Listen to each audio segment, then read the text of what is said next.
What's up, everybody? Cowboy C3. Rumor mill is crazy in Cowboy land. Maxx Crosby has become a humongous topic of discussion here in Cowboy Nation. I think the first question that we should ask is Maxx Crosby even interested in becoming a Dallas Cowboy? He's from Colleyville, which is right out here in the Metroplex. Would he be interested in coming home to be a Cowboy? And two, which may be the most important question of it all, is can the Cowboys even afford to have a player like Maxx Crosby and take on the contract that he has? You worked really, really, really hard to get in the position where you are financially with the salary cap space that you have now. Would it even be worth having a player like Maxx Crosby? And there's another guy that's probably going to need some money, and you're going to have to pay him. Let's talk about that next on Cowboy Spit. Here we go! Yeah, here we go! Wait, take Cowboy Spit. Throws back of the end zone. There's CeeDee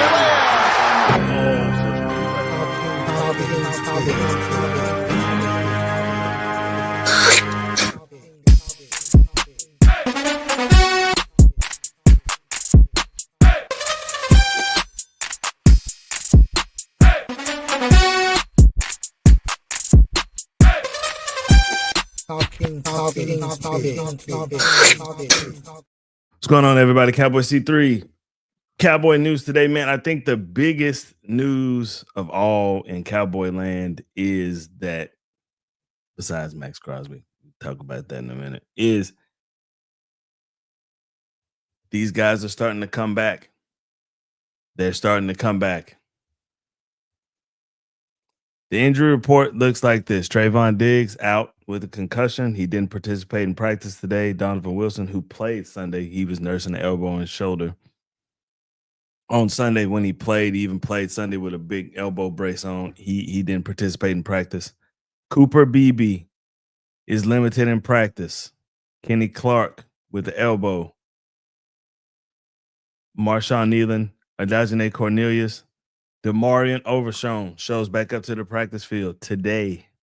Siobhan Ravel Jr. shows up to the practice field today. Tyler Smith, Wanye Thomas came back. He had a migraine on Sunday, couldn't play.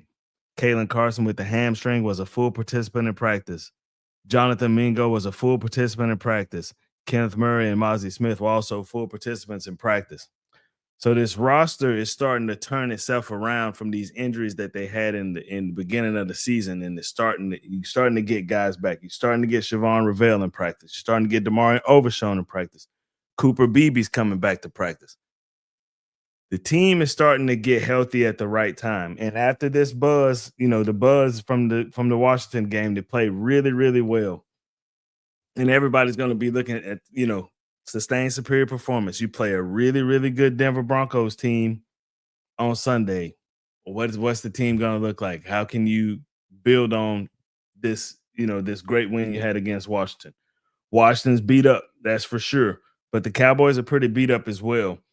And they looked pretty good. I mean, they looked offensively, they've been looking pretty good all season. Defensively, this was the best defensive showing that they've had all season. So in the midst of all this trade stuff started coming out about Maxx Crosby. And there's a lot of questions. Now, of course, if you sign a player like Maxx Crosby to your roster, I mean, he's an excellent defensive end. To me, he's the top 5 defensive end in the NFL. Relentless in the pass rush, but he also sets the edge and plays the run exceptionally well. And in that case, in instances like that, if you look at it, is he a better player than Micah Parsons? Maybe not as explosive, but all-around football player. He's able to set an edge. He's able to play the run. He's just as good as Micah Parsons, I believe.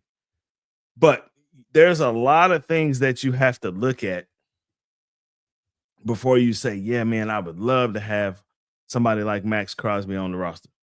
Well, The first thing I think you should look at is your salary cap space. So right now, you're $275,409,315 in your salary cap space in the salary that you've used right now, your allocations in the cap. And that's 20th in the NFL. So you're about middle of the pack of the money that you're spending. Your cap space right now is $31,578,216. You have the second most cap space in the NFL. And if you in your reserve list at $21,682,677, that's 18th in the league, and dead cap space is $32,894,000 and a little bit of change. That's 18th in the league. If you were to trade for a player like Maxx Crosby, this is the contract that he has. 3 years, $106 million, $106,500,000. His average salary a year is $35,500,000. But he's got some things on his contract where it's a lot of money. So 62.5 million guaranteed at the signing. 29 million the 2027 contract that's fully guaranteed the third day in 2026. He has a per game active bonus of $46,000 per game.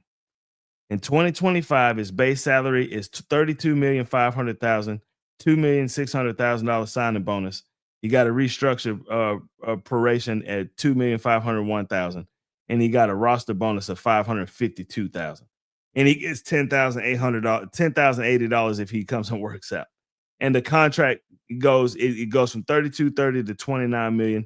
26,500,000. So they structured it where he got paid up front and it constantly goes down. He signed until 2029, and in 33 years old, he becomes an unrestricted free agent in 2030. So if you trade for a player like Maxx Crosby and you pick up that salary, and let's say you pick up the entire salary, you've just eaten up all your salary cap space.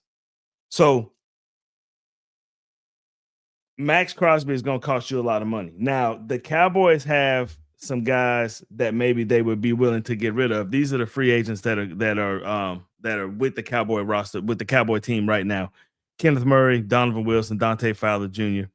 And one thing about Maxx Crosby coming in is that you have a loaded edge room. Is that edge room loaded with super talented players like Maxx Crosby? No, but it's loaded with some serviceable people, some guys that you just traded for. Well, you didn't trade for. You just picked up on the roster with Jadeveon Clowney. You got a lot of defensive ends, and they're not getting paid a tremendous amount of money. Dante Fowler makes $5 million. Jadeveon Clowney is up with $2 million. But you got some young guys on the roster in Donovan Ezaraku, Marshawn Nealon, Sam Williams. You got some guys that make a lot of money. And not necessarily a lot of money. They're not going to make Maxx Crosby money, but they get paid pretty well. What would you do with those guys? Would that be something that you would be willing to trade? Would you be willing to trade a first-round pick and maybe 2 edge rushers for Donovan Wilson? Excuse me, not Donovan Wilson. I'm sorry, for Maxx Crosby? The Raiders really need a wide receiver. Would you be willing to part ways with Jalen Tolbert for Maxx Crosby and a first-round pick? Or maybe the Raiders come back and say, no, we want both of those first-round picks for a player like Maxx Crosby. Is that something that you would be willing to give up in order to have Maxx Crosby and take on this contract that he brings with him? It's a lot of money. And on top of that, you have a guy on your roster right now that has shown you that he can absolutely control football games, take them over. And if your best receiver is hurt, he will take over. He will take over and fill in that number 1 spot with no questions asked whatsoever. So your top paid wide receivers in NFL are Jamar Chase, Justin Jefferson, CeeDee Lamb, DK Metcalf, Garrett Wilson. Those are the top 5 paid. You look at the stat line that George Pickens has this year. He's number 4 in the NFL with 36 catches, 54 targets, 36 catches, 607 yards. He's averaging 3.8 16.9 yards per reception. 16.9 yards per reception.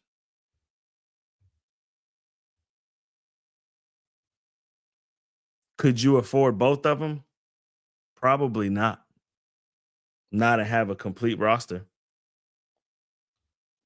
You would have to make a decision on, would you want a player like George Pickens, who absolutely makes your offense a juggernaut, or would you want to take that money and sign a player like Maxx Crosby, who would take your defense and make them a lot better? But could one player really make this defense better? I have my thoughts about it. I think that the defense, in my opinion, the defense was horrible because of the scheme that they were running. It is super duper hard to get pressure on the quarterback when the receivers are open at the snap of the ball. It's 3 steps, get rid of the ball, and there's wide open receivers. And it's because of the scheme, the coverage that you're playing. They've played 2 games this season where they played a majority of man coverage. And those 2 games are against the Jets, where it was 30-3 at going into the fourth quarter. You drop back into zone coverage in the fourth quarter and made the game a little bit interesting. I think the Jets closed it down to 8 points. But in the game against Washington, you pretty much stayed in the man coverage. Not the entire game, but probably about 75-80% of the time. In the games leading up to that, you have been playing zone coverage about 86% of the time. A change in coverage gives your pass rushers an opportunity to get to the quarterback. It does. It gives the quarterback tighter windows to throw to, especially if you can play, if you have man coverage people, which the Cowboys do. There's not a receiver that's just running down the field butt naked wide open, and the quarterback has an easy throw for a big gain or for a touchdown. All of that goes away because of the coverage that you're running and the players that you have running man coverage. You got man cover people. Now, the man cover corner that was crying the most about playing man coverage somehow has a phantom, whatever, concussion, whatever happened to him. But he'll eventually come back, I believe, and he'll jump right into the mix. Siobhan Reveal, I'm hoping that he's something like he was in college. He was an excellent corner in college at East Carolina, excellent corner, and hopefully he can catch his stride and get right. So Gavin says, so Parsons isn't worth paying, but Crosby is. That is an excellent question, and that's why I said at the very beginning of the show, you worked really, really hard, i.e. you traded the best player on your football team in order to get into the salary cap space that you have right now. Is Maxx Crosby worth paying that money that you wouldn't give to Micah Parsons? In my opinion, I would say no, he's not. I wouldn't. Because you can make your football team, you can add so much more to your football team with that $36 million and some change.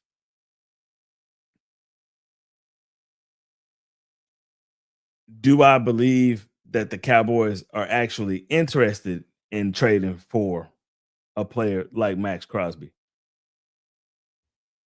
Well, 2 interviews that happened this week, one day ago, yesterday, that makes me think, well, maybe, I don't know.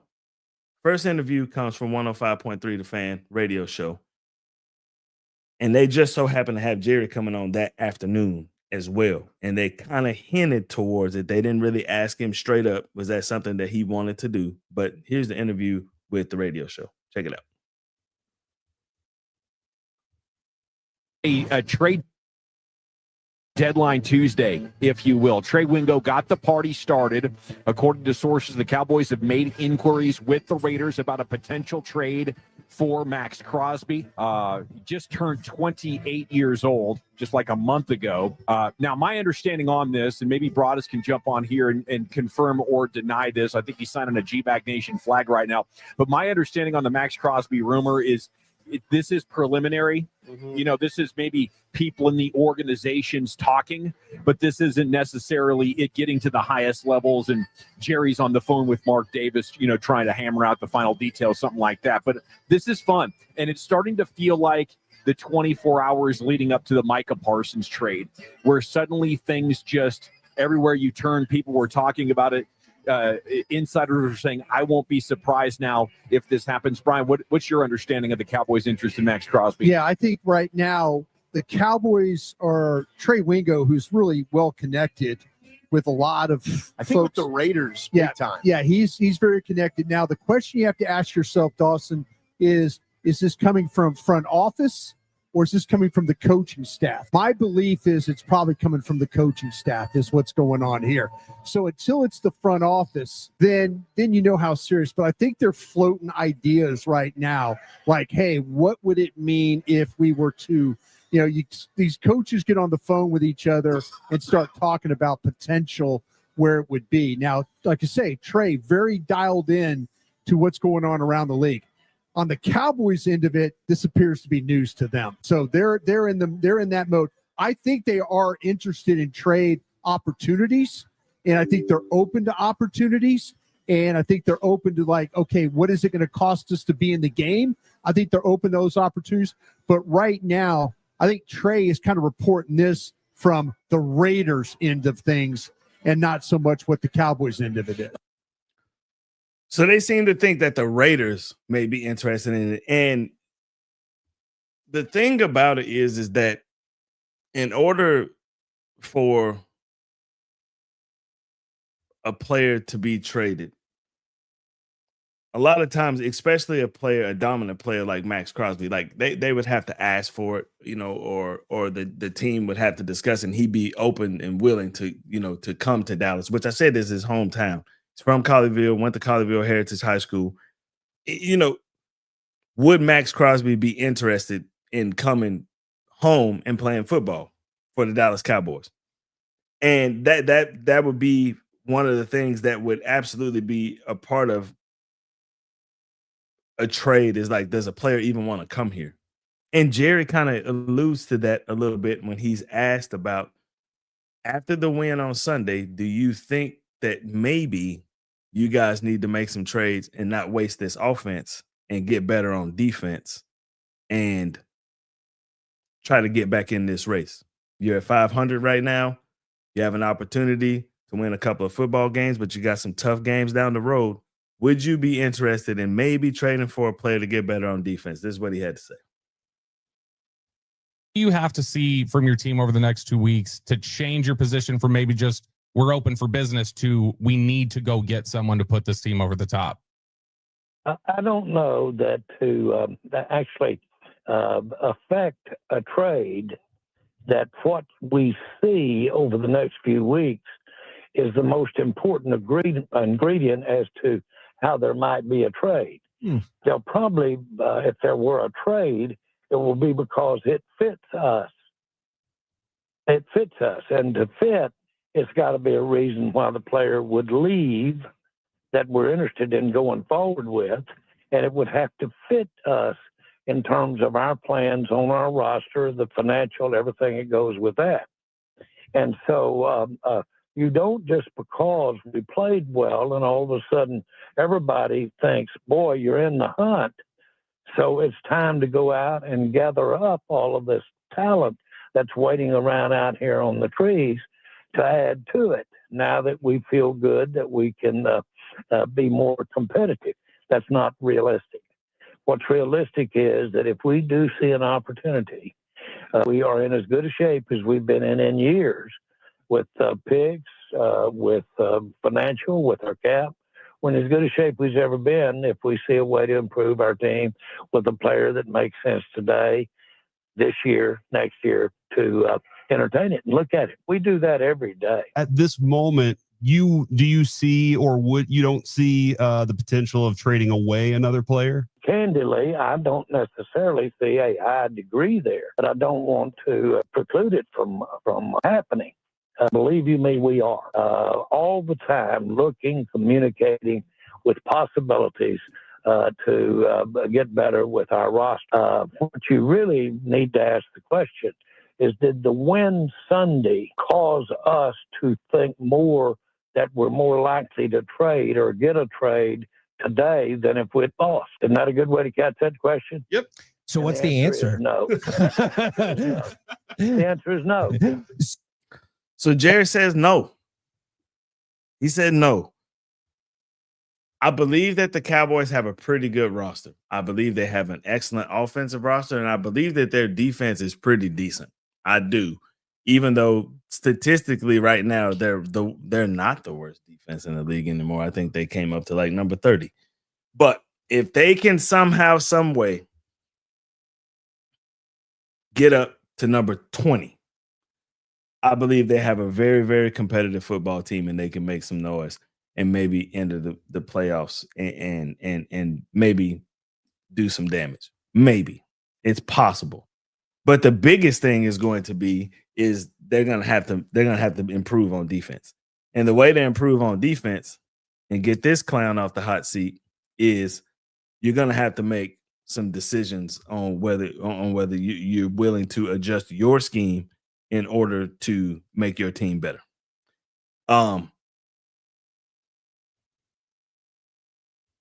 The fireman is there. Notice he's not shooting any water. You had one good performance, sustained superior performance. You play good again, that fireman right there will be shooting some water at you next time. You keep doing it, that fire might go down. You do it for 5-6 weeks in a row where you guys are competitive offensively and defensively, then that hot seat will go away. But Eberflus has a lot to show. He has to show that, one, he can swallow his pride and admit my scheme doesn't work. It's not working with this team, and I need to adjust my scheme in order to put my players in a position to be successful on the football field. That's the first thing that's going to have to happen. They practiced it last week. It worked out for them against Washington. You play a good Denver team that has some pretty good wide receivers. Cortland Sutton is if you look on this list, I believe Cortland Sutton is up here near the top. My bad. I'm clicking all the wrong things. Right down here at number 10 is Cortland Sutton. They've got a good young quarterback in Bo Nix. They got a pretty good running game. RJ Harvey, guy I thought the Cowboys should have got, is running the ball back there, and they're playing decent football offensively. They can run the ball, they can put the ball down the field, and it's going to take another good defensive effort to slow that down. Defensively, they have an exceptional football team, and we'll break more of that stuff down on Saturday.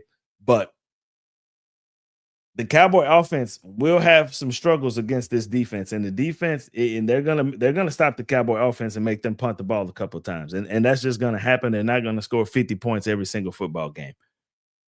But this defense is going to have to come up with some timely stops in a stadium where they're probably gonna have a hard time breathing because it's so damn high up in the air, and you're going to have to suck it up and get in there and play some solid football and against a solid football team that's 5-2 for a reason. They got a good young quarterback, they got a great defense, and they got a really good coach. So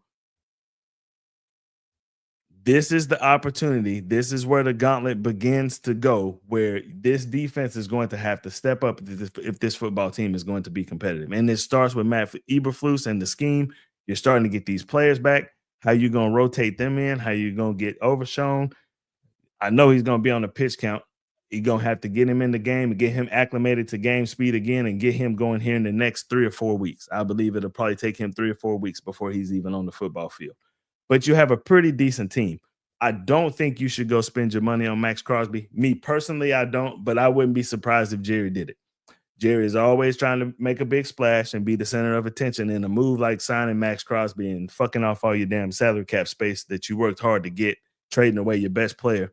That shit would be gone, and Jerry would be back in the limelight. Now, if it works, he looks like a genius. But if they still finish 500, then he looks like an idiot. So that's the kind of scenario that you have right now.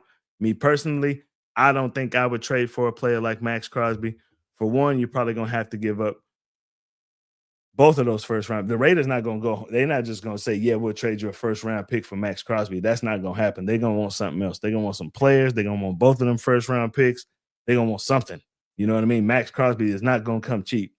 And especially if you say, well, hey, if we'll do that, if you take half of this salary, you know what I mean? They're gonna be like, yeah, well, I need both of those first round picks and a player like Jalen Tolbert. You know what I'm saying? Is that worth it? I don't think so. Me personally, I don't. But Maxx Crosby, it would be fun to have him here. It would be fun to have him at home. You know what I mean? But I also think that it would be really, really good to sign George Pickens now, like I've been saying for the last 3 weeks, so you can sign him for $28-30 million, somewhere around there. You use up a lot of salary cap space? Sure you do. But is he worth it? I mean, shit, the proof is in the pudding. Look at what he's doing. You know what I'm saying? I don't know. But I also believe this, that George Pickens, for the first time in his NFL career, is somewhere where he's happy. He's made some relationships with these dudes on this football team, especially CeeDee Lamb and Dak Prescott. They seem to be having a blast playing the game right now. And George Pickens he looks happy. He's playing out of his mind right now. And you know, this is the type of time where you come in and you say, like, hey, George, we can only give you $25 million, man. Would you want to come and be a Dallas Cowboy for $25 million? And he might say, yeah. Now, same agent as Michael Parsons, you're going to have to fix that relationship too. You know what I'm saying, Jerry? But, you know, that can be fixed. You sit down like grown men and sit in the room and you guys have a conversation about a football player and you come up with a clear, concise mutual agreement, and you sign the player and you get him on the roster for a couple of years, and then you make your offense a damn juggernaut for the next 3 or 4 years. You can do it, but it's going to take some pride swallowing and all that type of stuff. And, you know, we'll have to see if Jerry's willing to do that. Next game against Denver, 5-2, good football team. Can the Cowboys go into Denver and, you know, pull off an upset? Cowboys have a really good offense. Denver has a really good defense. Really good defense. They kind of got beat up against the Giants, though, even though they let the Giants come back and beat them. That, you know, the Giants scored some points against them. Say, how you doing, man? I appreciate you. Thank you, Raven 76, man. Appreciate that a lot. They come in, you know, they're coming into Denver against a hot Denver team that's on cloud 9 because they scored 33 points in the fourth quarter to beat the Giants. Giants gave them a lot of problems offensively or defensively. It gave the Denver defense a lot of problems. Cowboy offense, I believe, is much better than the New York Giants offense, and I believe that the Cowboys may be able to trickle down the ball down the field, you know, the way they've been doing all season. It's going to come down to another defensive performance. Can the Cowboys slow down the Denver offense? Cortland Sutton, Bo Nix, RJ Harvey, slow that offense down enough to build a lead and get Bo Nix in a position where he has to become a pass-happy quarterback and make him a little bit nervous. He will get nervous. He will turn the ball over. It is Bo Nix. But if you let them play with confidence where they can run past mix on you, he's shown you that he can be a really good quarterback in the league. We'll see. You know, we'll see. I have faith in them. You know what I mean? I didn't have any faith in them last week. They shut me up. But this is where it starts. This Denver game against a hot Denver team that's on cloud 9 right now because they scored a truckload of points in the fourth quarter to win a football game. Can you bring them back down to earth? That's the question. You're riding on cloud 9 right now. You took a divisional opponent, took them behind the shed and whooped that ass. Now you're going to have to go to Denver and play a team that's hot, for one, and two, they got a lot of confidence, a whole lot of confidence, and they believe they can beat you. So we'll see. We'll break it down on Saturday. Cowboy Keys to Victory. We'll have all that. We'll break down the whole game, show stats. We'll do everything, and you know, we'll get, you know, Matt in here on the live audience, man, and let him watch these Keys to Victory and take some notes, man, and fly to Denver and put them things into play. You know what I'm saying? And come out of there victorious. I do believe Dallas can win this football game, but it ain't going to be easy. It's going to be pretty tough. So that's my show for tonight. I'm going to get in here and watch these Mavs, man. I'm excited about seeing Cooper Flag and company and seeing what this Dallas Mavericks team looks like this year, man. I'm excited for it.